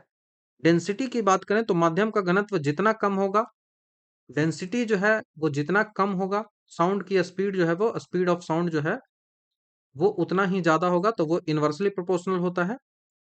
यदि हम फॉर्मूले की बात करें तो वेलोसिटी बराबर होता है under root E by P. ये पी नहीं है, इसको रो कहा जाता है। ये रो ऐसे बनता है, पी टाइप सा नजर आता है लेकिन ये रो होता है, इससे ही ये निकलता है। ठीक है। तो यहाँ पे ई जो है वो इलास्टिसिटी है और पी जो है वो डेंसिटी की यहाँ पे बात होती है। तो आपको ये ध्यान रखना है कि elasticity directly proportional to sound होता है, और जो फ्रीक्वेंसी नहीं, डेंसिटी जो है डेंसिटी जो है वो इनवर्सली प्रोपोर्शनल टू साउंड होता है। और आवृत्ति पे ये निर्भर नहीं करता है, फ्रीक्वेंसी पे ये निर्भर नहीं करता, फ्रीक्वेंसी तो है ही नहीं यहाँ पे। ठीक है। यदि हम स्पीड ऑफ साउंड की बात करें तो वो सॉलिड में ज्यादा होगा, लिक्विड में उससे कम होगा, और गैस में तो सबसे कम होगा। ठीक है। हवा में जो ध्वनि की चाल होती है वो यदि 20 डिग्री सेल्सियस पे हम बात करें तो 20 डिग्री सेल्सियस पे वो 343 मीटर पर सेकंड होता है। तापमान जैसे जैसे बढ़ता है तो गैसों में ध्वनि की जो चाल है वो बढ़ती है। जो गैस है उसमें यदि टेम्परेचर हम बढ़ाएंगे तो वैसे ही स्पीड ऑफ साउंड जो है वो इंक्रीज करेगा गैस में। ठीक है, वो गैसों में। और ये जो साउंड है वो लॉन्गिट्यूनल वेव होता है, अनुदैर्ध्य तरंग होता है। यदि कोई हिंदी वाले हैं तो वो इस तरह से याद रखोगे कि ध्वनि ऐसे लिखा जाता है, और अनुदैर्ध्य में भी ये ध आता है, छोटा ध आता है। तो ध से ध्वनि और ध से अनुदैर्ध्य। तो अनुदैर्ध्य ऐसे भी याद रख सकते हो, लॉन्गिट्यूनल वाले लॉन्गिट्यूनल याद रख लो इंग्लिश में। ठीक है, तो ये लॉन्गिट्यूडनल वेव होता है। तो नेक्स्ट क्वेश्चन की ओर बढ़ते हैं। निम्नलिखित में से कौन सा जो है वो मानव और पर्यावरण के बीच अन्योन्य क्रिया का सर्वाधिक महत्वपूर्ण घटक है? तो which of the following is most important factor in interaction between the man and environment? तो मैन एंड एनवायरनमेंट के बीच इंटरेक्शन जो करवाता है वो कौन करवाता है? तो मैन एंड वो एनवायरनमेंट के बीच करवाता है वो टेक्नोलॉजी करवाता है। ठीक है, वो टेक्नोलॉजी हो जाएगा। ठीक है, टेक्नोलॉजी हो जाएगा। टेक्नोलॉजी जो होता है वो मानव और पर्यावरण के बीच की बातचीत में सबसे महत्वपूर्ण और परिवर्तनकारी कारक है। जो टेक्नोलॉजी है उसके विकास से, जैसे कि आग, एग्रीकल्चर, इंडस्ट्री, इन सब ने मनुष्य को पर्यावरण को अपनी जरूरतों के अनुसार बदलने में बहुत ज्यादा हेल्प की है। कि कैसे हम पर्यावरण को, किस किस चीजों को हम अपने फायदे के लिए यूज कर सकते हैं, भले ही पर्यावरण को ज्यादा से ज्यादा नुकसान हो जाए। यदि टेक्नोलॉजी बड़े पैमाने पर संसाधन निष्कर्षण, प्रदूषण और जलवायु परिवर्तन के लिए भी जिम्मेदार होता है।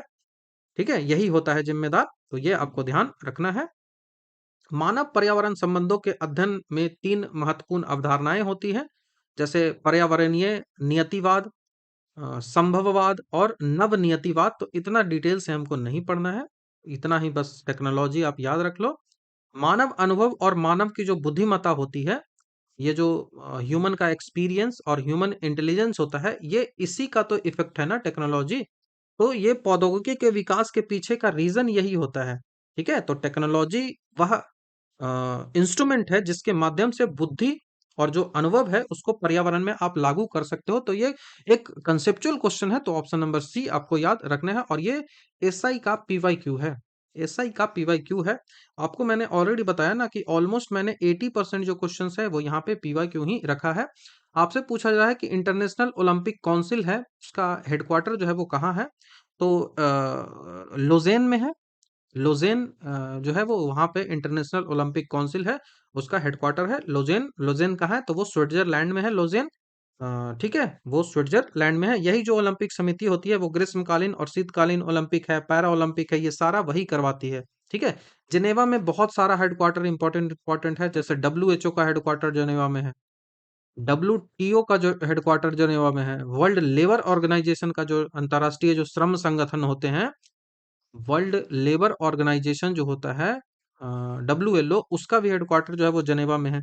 वियना जो ऑस्ट्रिया की राजधानी है, इसकी हम यदि बात करें तो यहाँ पे आईएईसीए की राजधानी है। ओपेक जो है उसका हेडक्वार्टर यहाँ पे है, तो वियना में भी बहुत ज्यादा हेडक्वार्टर है। लंदन लंदन जो है वो यहाँ पे आईएमओ का हेडक्वार्टर है, इंटरनेशनल मेरीन जो ऑर्गेनाइजेशन है, इसका हेडक्वार्टर है। ठीक है। तो ये जो आईओसी आपसे पूछा जा रहा है, आईओसी का एस्टेब्लिशमेंट जो है वो 1894 में किया गया था। 1894 में जो है वो इसका पियरे डी कूपर्टीन के द्वारा किया गया था। पियरे डी कूपर्टीन के द्वारा इसको किया गया था। पहला जो आधुनिक ओलंपिक है वो 1896 में स्टार्ट किया गया था। एथेंस, ग्रीस की राजधानी जो है वो एथेंस, वहां पे ये किया गया था। और अंतर्राष्ट्रीय ओलंपिक दिवस जो है वो 23 जून को मनाया जाता है। 23 जून को अंतर्राष्ट्रीय ओलंपिक दिवस जो है वो मनाया जाता है। तो लुज़ेन आपको यहाँ से याद रखना है। ठीक है। 64 नंबर का सवाल अगर बात करें कि निम्नलिखित में से किसके अनुमोदन से भारत की संचित निधि जो होता है, कंटिजेंसी जो फंड होता है, कंसोलिडेटेड फंड जो होता है, ये संचित निधि है, कंसोलिडेटेड फंड होता है, उससे पैसा निकाल सकते हो। ठीक है। पैसा आपको निकालना है तो भारतीय संसद की अनुमति आपको चाहिए, तो पार्लियामेंट ऑफ इंडिया का परमिशन चाहिए, तभी आप यहाँ से निकाल सकते हो। ये बात आपको ध्यान रखना है। भारत का जो संचित निधि है उसकी चर्चा जो है वो 266 नंबर का जो आर्टिकल है वहां पे किया गया है। तो कंसोलिडेटेड फंड ऑफ इंडिया जो है वो 266 का सब आर्टिकल 1 में जो है वो बात की गई है। और इस निधि से कोई भी यदि पैसा आपको निकालना है तो उसमें पार्लियामेंट का अप्रूवल आपको जरूरी होता है। बिना पार्लियामेंट के अप्रूवल के आप नहीं निकाल सकते हो। और संसद से जब आप अप्रूवल लेते हो तो यही जो अनुमोदन होता है, ये जो अप्रूवल होता है, वो अप्रूवल बिल जो कहलाता है, एप्रोप्रिएशन बिल, जिसको विनियोग विधेयक कहा जाता है। विनियोग विधेयक इसको कहा जाता है। एप्रोप्रिएशन बिल जो है वो पारित करते हैं, तभी जाके आपको मिलता है। और विनियोग विधेयक के बारे में चर्चा 114 आर्टिकल में जो है वो किया गया है। ठीक है।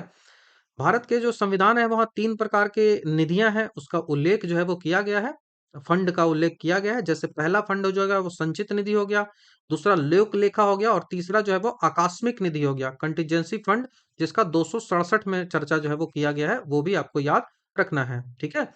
राष्ट्रपति की सिफारिश से आप धन की मांग प्रस्तुत की जाती है, लेकिन इसका अनुमोदन से आप अनुमोदन जब तक संसद का नहीं मिलेगा तब तक आप प्राप्त नहीं कर सकते।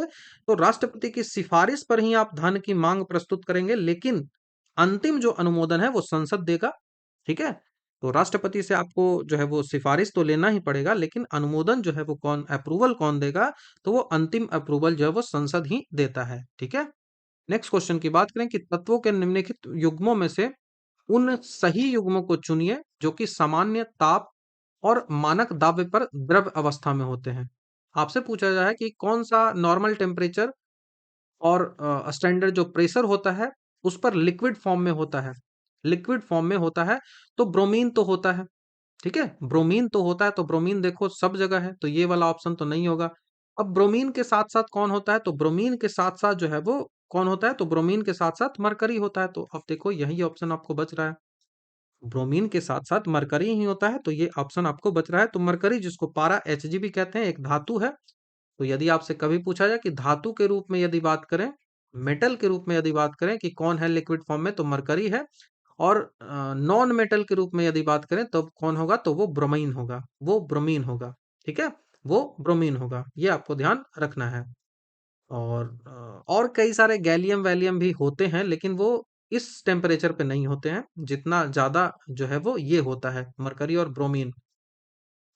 इसके अलावा जैसे हमको बताया ना कि गैलियम वैलियम भी होते हैं, जो कि सीजियम, सीजियम, गैलियम, और उसके साथ फ्रांसियम,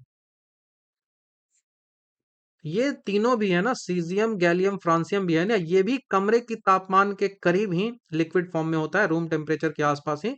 मरकरी का जो उपयोग है आप देखते हो कि थर्मामीटर, बैरोमीटर इन सब में किया जाता है। ब्रोमीन जो है वो हाइड्रोजन जो ग्रुप है, ग्रुप नंबर 17 उसका ये सदस्य है। तो ये वाला आपका ऑप्शन डी बन गया आंसर। नेक्स्ट क्वेश्चन की ओर बढ़ते हैं। नेक्स्ट सवाल पूछा जाए कि जितने भी धातु होते हैं, सभी धातुएं जो होती हैं वो ऊष्मा की सुचालक होती हैं। इनका मेन रीजन क्या होता है कि वो हीट का जो है वो सुचालक होता है। तो उसका रीजन आखिर क्या है? तो देखो, जब भी किसी को हीट करते हो तो उसकी जो काइनेटिक एनर्जी है, उसके अंदर जो उस वस्तु में काइनेटिक एनर्जी जो होती है, वो क्यों आती है? क्योंकि कोलिजन अंदर होता है। जो उनके मॉलिक्यूल्स होते हैं, जो उनके एटम्स होते हैं, उनके बीच जो है वो कोलिजन होता है, तो वो मॉलिक्यूल जो है वो कोलाइड करते हैं फ्रीली। दैट्स व्हाई उनमें होता है। तो पहला तो सही हो गया, ठीक है? देखते हैं दूसरा गलत है या क्या है? तो इसमें फ्री इलेक्ट्रॉन होते हैं। तो जब तक इलेक्ट्रॉन नहीं फ्री होगा तब तक तो ये मूव करेगा ही नहीं। तो फ्री इलेक्ट्रॉन भी होते हैं, चलो ये भी सही है। तो पहला तो मुक्त इलेक्ट्रॉन होता है, तो ये सबसे महत्वपूर्ण कारण होगा। यदि आपको जो चूज करना पड़ेगा इन दोनों में से कौन है, तो इलेक्ट्रॉन मूवमेंट सबसे ज्यादा जरूरी होता है, ठीक है? तो सबसे महत्वपूर्ण कारण है कि धातु में मुक्त इलेक्ट्रॉन होते हैं, ठीक है? और यह आसानी से गति कर सकते हैं। इसी कारण से ये ऊष्मा का स्थानांतरण जो है वो एक जगह से दूसरे जगह कर देता है, क्योंकि ये हीट हुआ और इस हीट को ये यहाँ ट्रांसफर कर दिया, ये यहाँ ट्रांसफर कर दिया, और इसी के कारण वो इलेक्ट्रिसिटी का भी कंडक्टिविटी करता है। इसी फ्रीली इलेक्ट्रॉन के कारण इलेक्ट्रॉन जो है वो मूव करेगा इधर साइड, तो इलेक्ट्रिसिटी जो है वो इसके अपोजिट डायरेक्शन में मूव करता है। तो ये आपको समझ में आ गया, ठीक है? उसके जो मॉलिक्यूल्स होते हैं, उनके जो एटम्स होते हैं, वो स्वतंत्र रूप से कोलिजन करते रहते हैं। ये भी इंपॉर्टेंट है। तो पहला तो इंपॉर्टेंट, बहुत ज्यादा इंपॉर्टेंट ये हो जाएगा। दूसरे नंबर पे हम ए को रखेंगे। तो अभी तक तो दोनों सही है। उनमें अणु एक दूसरे से बहुत करीब होते हैं। उनके अणु जो है वो एक दूसरे से बहुत करीब होते हैं, तभी तो वो ट्रांसफर करेगा जल्दी जल्दी। तो ये भी सही हो जाएगा। तो पहले यदि सही की बात करें तो बी सबसे ज्यादा सही है, उसके बाद ए सही है, फिर तीन सही है। तो ये तीनों सही है, ठीक है? ए बी सी तीनों सही है। बी सबसे ज्यादा सही है, ए उसके बाद और सी उसके बाद। तो ऑप्शन नंबर डी हमारा यहाँ से आंसर बन जाएगा, ठीक है? ऑप्शन नंबर डी हमारा यहाँ से आंसर बनेगा। बहुत ज्यादा इंपॉर्टेंट है। सीसा और मरकरी जो होता है वो सबसे कम सुचालक धातुएं होती हैं। लेड एंड मरकरी जो होता है वो सबसे कम सुचालक, सुचालक मतलब जो कंडक्टिविटी के लिए है, तो सुचालक कम होती है। धातु जो है वो उष्मा के साथ साथ विद्युत का भी अच्छा सुचालक होती है, क्योंकि मुक्त इलेक्ट्रॉन उसमें होता है। सिल्वर सबसे ज्यादा होता है, सिल्वर सबसे ज्यादा होता है, उसके बाद गोल्ड होता है, और सबसे कम में लेड होता है और मरकरी होता है। याद रखिएगा। नेक्स्ट क्वेश्चन की बात करें कि एक वर्ग में ऊपर से नीचे की ओर जाने पर परमाणु का आकार क्या होगा? तो ये जो है वो देखो, पीरियोडिक टेबल इस तरह से चलता है। हमारा कंडीशन बोल रहा है कि हम ऊपर से नीचे आ रहे हैं, ऊपर से नीचे आ रहे हैं, तो जो परमाणु का साइज है उस पर क्या इफेक्ट पड़ता है, ये हमसे सवाल पूछा जा रहा है। परमाणु का साइज पे क्या इफेक्ट पड़ता है? तो देखो, मैंने जो फिगर बनाया है उसके हिसाब से आपको क्या दिख रहा है? परमाणु का साइज जो है वो बढ़ जाता है।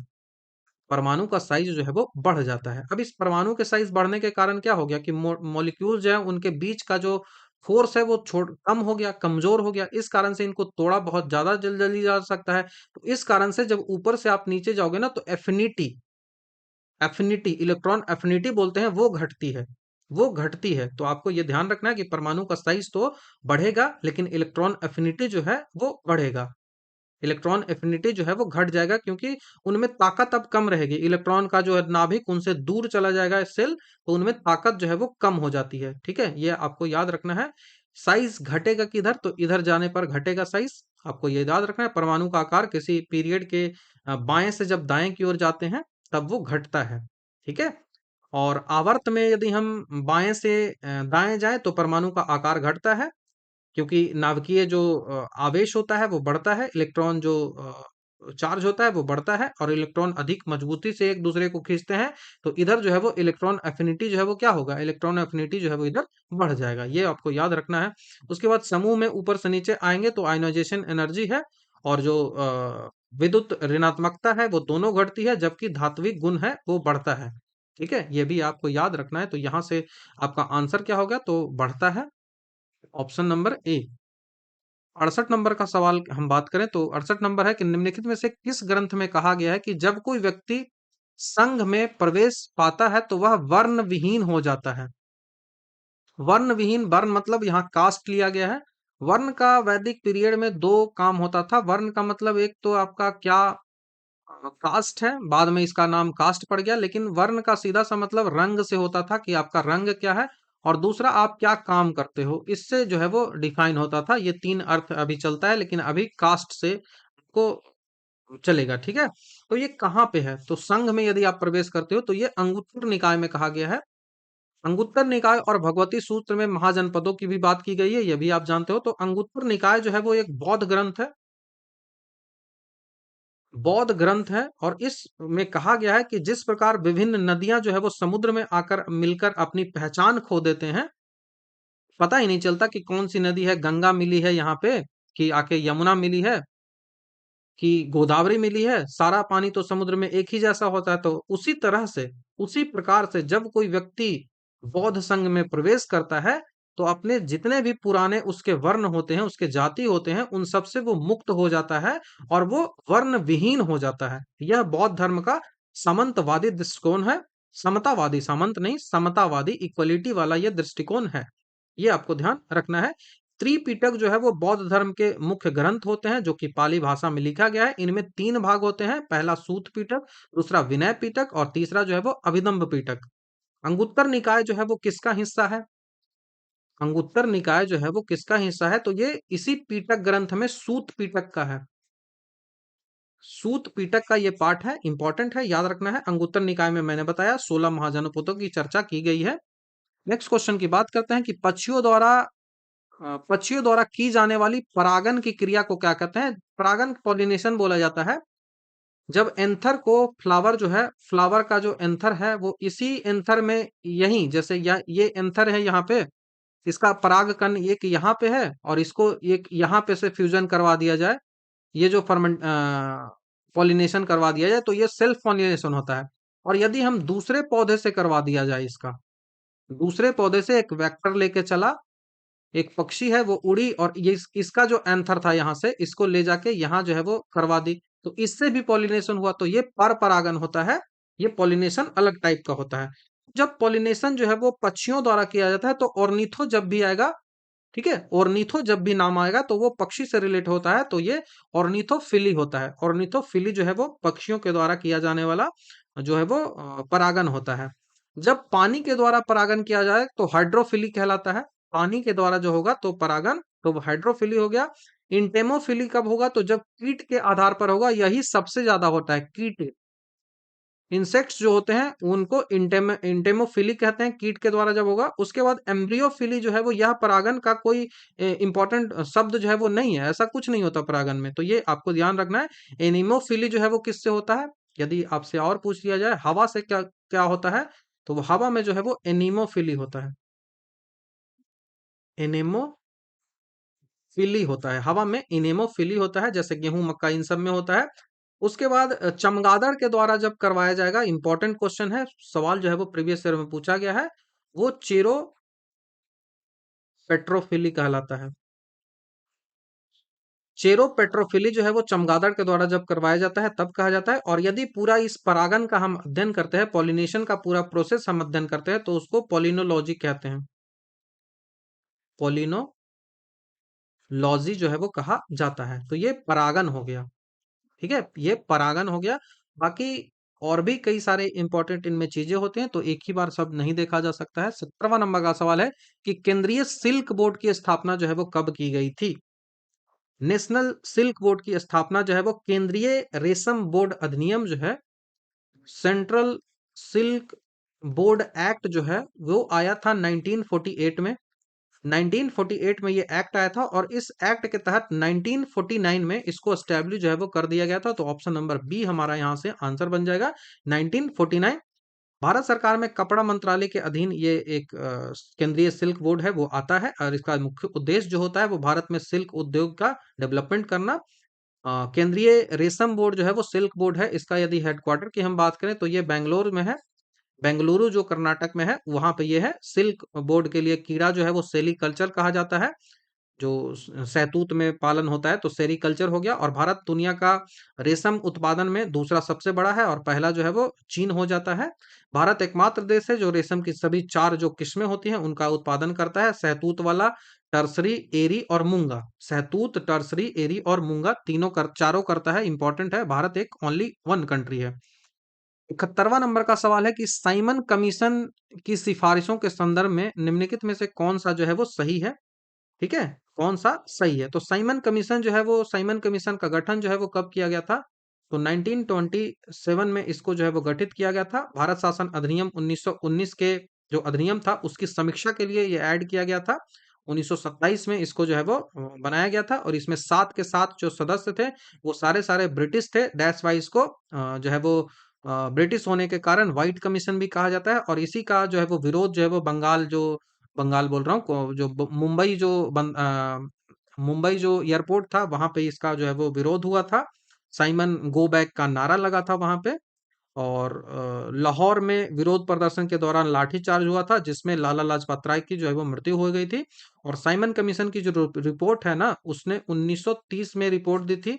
साइमन जो है वो 2 बार आया था यहाँ पे। साइमन कमीशन जो है वो 2 बार आया था, ये याद रखना है। 1930 में रिपोर्ट दी थी और इसी 30 में रिपोर्ट देने के बाद जो है वो राउंड टेबल कॉन्फ्रेंस है वो हुआ था, राउंड टेबल कॉन्फ्रेंस हुआ था। और इसी के बाद जो है वो 1935 का अधिनियम भी आया था। सब इसी से रिलेट करता है। इसी के बाद 1935 का अधिनियम भी आया था, ये भी आपको ध्यान रखना है। अब एक एक करके देखते हैं कि कौन सा आपका ऑप्शन जो है वो यहाँ पे सही है, कथन सही है, ये पूछा जा रहा है। तो देखते हैं। पहला सवाल है कि इसमें प्रांतों में द्वैध शासन को उत्तरदायी सरकार द्वारा प्रतिस्थापित करने की संस्तुति की गई थी कि ये रिकमेंड करता था कि रिप्लेस हम करेंगे डायरकी को in the province by the responsible government. एक रिस्पॉन्सिबल गवर्नमेंट के साथ ही हम इसको जो है वो मतलब जो डायरकी होती है तो डायरकी को हम समाप्त करेंगे और एक प्रोविजनल जो ऑटोनॉमी हम स्थापित करने का प्रयास करेंगे, तो ये तो सही है। दूसरा है कि दूसरा है कि वो सजेस्ट किया था कि एस्टेब्लिश करेंगे an inter provincial council under the home department. Home department के अंतर्गत जो है वो हम एक उत्तरदायी सरकार का गठन करेंगे। तो केंद्र में एक उत्तरदायी सरकार का गठन ना किया जाए, ऐसा इसमें बात किया गया था, तो ये गलत हो जाएगा। इनमें केंद्र में द्विसदनीय विधायक के अनुमूलन का सुझाव दिया गया था, गलत हो जाएगा। इनमें भारतीय पुलिस सेवा के प्रावधान को सृजन किया गया था, तो ये गलत हो जाएगा। तो साइमन कमीशन की सिफारिश थी कि डायरकी को समाप्त करके प्रोविजनल ऑटोनॉमी है उसको लाएंगे। केंद्र में एक उत्तरदायी सरकार का गठन ना किया जाए। केंद्र में द्वैध शासन विधायिका है उसको जारी रखा जाए। तो ये सब आपको दिया गया है, ठीक है। एक सवाल पूछा जाता है, ये तो सही हो गया, ठीक है, ये वाला सही है, आपको याद रखना है। देखो इसके जो संघीय प्रकार के सरकार की इसने संस्तुति की थी, ये आपको ध्यान रखना है। और इसने प्रांतों में द्वैध शासन को हटाकर उत्तरदायी सरकार की संस्तुति की थी कि प्रांतों में जो द्वैध शासन है उसको हटाकर एक उत्तरदायी सरकार है वो आनी चाहिए। तो और सब गलत है, ऑप्शन नंबर ए जो है वो यहाँ से सही हो जाएगा। ये 27 में गठित तो किया गया था ये रिपोर्ट कमीशन, लेकिन भारत में कब आया था? तो भारत में आया था 1928 में। डेट्स भी पूछी जाती हैं, तो 3 फरवरी 1928। 3 फरवरी 1928 कहाँ आया था ये भी पूछा जाता है, तो बंबई में आया था। इसके कहने पर इसके जो सातों के सातों मेंबर्स थे वो सारे के सारे मेंबर जो है वो व्हाइट रखे गए थे। तो ये कहा था किसने? तो ये कहा था इरविन ने, लॉर्ड इरविन था उसने कहा था। तो ये ध्यान रखिएगा। जो साइमन है वो 2 बार भारत आया था, ये भी मैंने आपको बताया है। तो ठीक है, अगले क्वेश्चन की ओर हम बढ़ते हैं। निम्नलिखित में से किसके निर्माण के कारण चांदी की वस्तुएं लंबे समय तक खुले में रहने पर काली पड़ जाती है? आप जो है वो चांदी देखते होगे तो चांदी जब हवा के संपर्क में आती है ना तो वो काली हो जाती है। तो वही पूछ रहा है कि किसका फॉर्मेशन होता है जिस कारण से चांदी जो है वो काली होती है। तो चांदी काली देखो किस कारण से होती है, तो सिल्वर सल्फाइड उस पे आ जाता है। उस पे आता है AG2S। AG2S क्या बोलते हैं इसको? इसको बोलते हैं सिल्वर सल्फाइड। सिल्वर सल्फाइड, तो सिल्वर सल्फाइड आ जाता है। तो जब चांदी जो है वो एयर के कांटेक्ट में आता है, Ag जो है वो एयर के कांटेक्ट में आता है। एयर के कांटेक्ट में जब आता है, तो एयर के कांटेक्ट में ही आते वो हवा में जो भी मौजूद हाइड्रोजन सल्फाइड होता है, हवा में जो भी हाइड्रोजन सल्फाइड प्रेजेंट होता है, H2S जो प्रेजेंट होता है, उससे वो रिएक्शन करता है और इस रिएक्शन के बाद वो सिल्वर सल्फाइड का फॉर्मेशन कर लेता है। और यही जो सिल्वर सल्फाइड होता है, वो सिल्वर सल्फाइड जो होता है वो काली परत एक चढ़ जाती है। ठीक है, वो काली परत एक चढ़ जाती है। तो आप इस तरह से इसको डोनेट कर लिख सकते हो रिएक्शन में, यदि लिखना चाहो तो। ये जी जो है वो हाइड्रोजन सल्फाइड एयर में है, उससे रिएक्शन करके और क्या बनाता है, Ag2S, सिल्वर सल्फाइड जो है वो बनाता है, Ag2S बनाता है और इसके साथ ही साथ हाइड्रोजन जो है वो निकलता है। ठीक है, हाइड्रोजन जो है वो निकलता है। तो ये आपको ध्यान रखना है, सिल्वर सल्फाइड Ag2S। ये जो प्रोसेस होता है वो कोरेजन वाला प्रोसेस होता है, मतलब आप सीधा मान लो कि ये जंग लग रहा है। कोरोजन का प्रोसेस है, वो जंग लगना होता है। ठीक है, कोरोजन का प्रोसेस। तांबे में आप देखते होगे कि हरा हो जाता है, यही प्रोसेस तांबे में हरा हो जाता है, लोहे में लाल हो जाता है, भूरा टाइप सा, लाल भी नहीं कह सकते, भूरा टाइप सा हो जाता है, लोहे में भूरा हो जाता है। ये सब जो है वो कोरिजन का ही प्रोसेस है। इसमें जो हरा होता है वो किसके कारण होता है, तो हरा होता है कॉपर कार्बोनेट के कारण। कॉपर का कार्बोनेट होता है, उसके कारण होता है। उसी तरह से आयरन में जो है वो फेरस जो है वो होता है, उसके कारण होता है। ये जो लोहे में लगता है वो फेरिक ऑक्साइड होता है।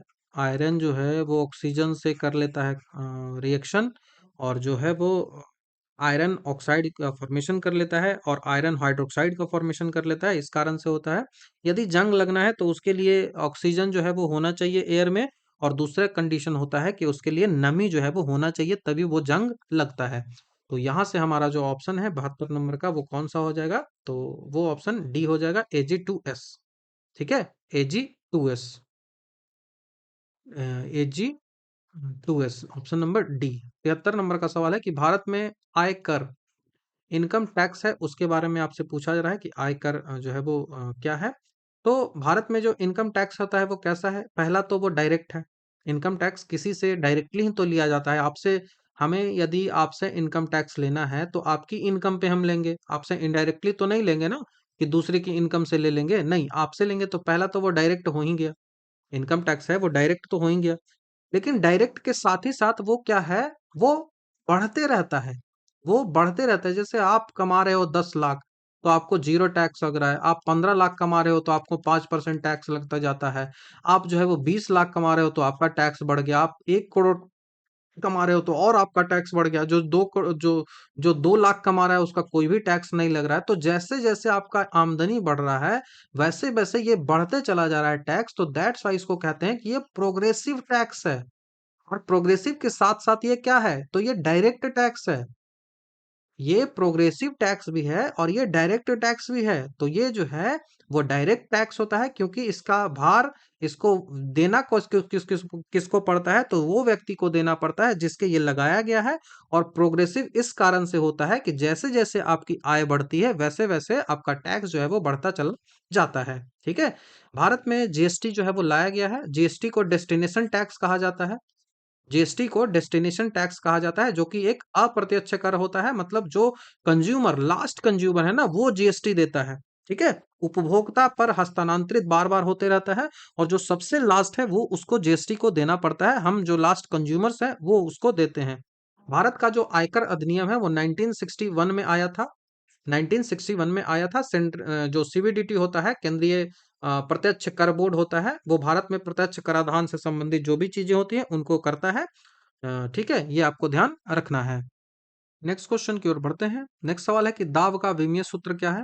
प्रेशर का जो है वो डायमेंशन, जो फॉर्मूला है वो आपसे पूछा जा रहा है। तो प्रेशर क्या होता है कि प्रति इकाई क्षेत्रफल पर लगाया गया जो फोर्स होता है, प्रति इकाई क्षेत्रफल पर लगाया गया जो फोर्स होता है, वही तो प्रेशर होता है। ये कोई चीज है, यहाँ पे आप प्रेशर लगा रहे हो, तो यही जो फोर्स लग रहा है वो कहाँ लग रहा है, इस पॉइंट पे लग रहा है, इस एरिया पे लग रहा है।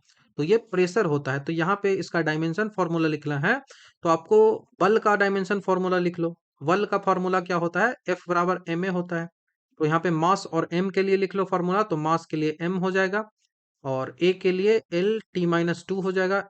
a का फॉर्मूला जो क्या होता है, तो a का एरिया का l स्क्वायर हो जाएगा, ये ऊपर जाएगा तो ये m l जो है वो 2 नीचे है तो ऊपर जाएगा तो एक घट जाएगा, तो ऊपर जाएगा तो माइनस में हो जाएगा, तो एक 2 है और एक पहले से है, 2 है और एक पहले से है, तो यहाँ पे 2 प्लस वाला है और 2 माइनस में जाएगा इधर से और एक पहले से है, तो ये कितना हो जाएगा, तो m l माइनस 1 और उसके बाद t-2 तो पहले से है ही, तो यही इसका डायमेंशन फॉर्मूला जो है वो हो जाएगा m l माइनस 1 और t-2।